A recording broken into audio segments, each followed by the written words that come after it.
Welcome to defence 72। फारस की खाड़ी में एक छोटा सा देश है कतर। अगर क्षेत्रफल की बात करें तो भारत इससे 300 गुना ज़्यादा बड़ा है। आबादी के मामले में भी भारत इससे 500 गुना तक ज़्यादा बड़ा है। अब इस देश ने भारत की नेवी के 8 रिटायर्ड ऑफिसर्स को फांसी की सज़ा सुना दी है।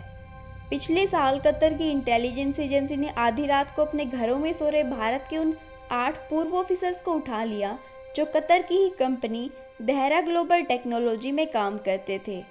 ये कंपनी कतर की नेवी को सर्विस प्रोवाइड कराती है।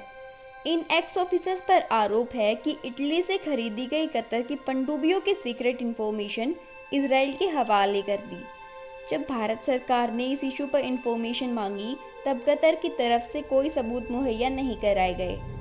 कतर मिडल ईस्ट का एक ऐसा देश है जो इंटरनेशनल मैटर्स पर अपने बड़े फैसलों और कठोर रुख के लिए जाना जाता है। भारत और कतर के संबंध हमेशा से अच्छे रहे हैं। 2008 में तत्कालीन पीएम मनमोहन सिंह कतर गए। 2015 में कतर के राष्ट्रीय अध्यक्ष भारत की यात्रा पर आए।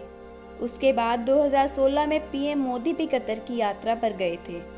भारत के विदेश मंत्री एस जयशंकर भी कई बार कतर जा चुके हैं। 8 लाख भारतीय नागरिक कतर में काम करते हैं।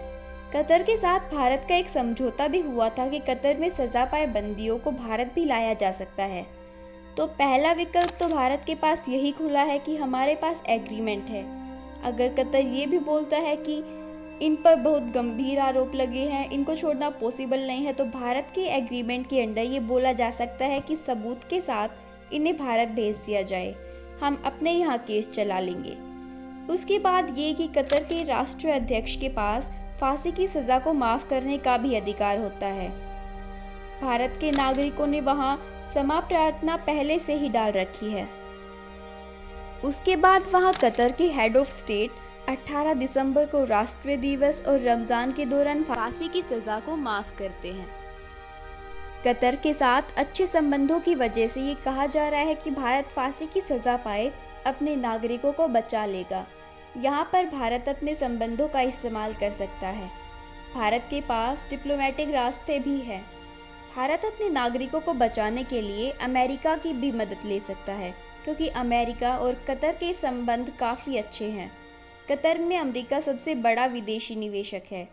अमेरिका की 120 बड़ी कंपनियां कतर में काम करती हैं।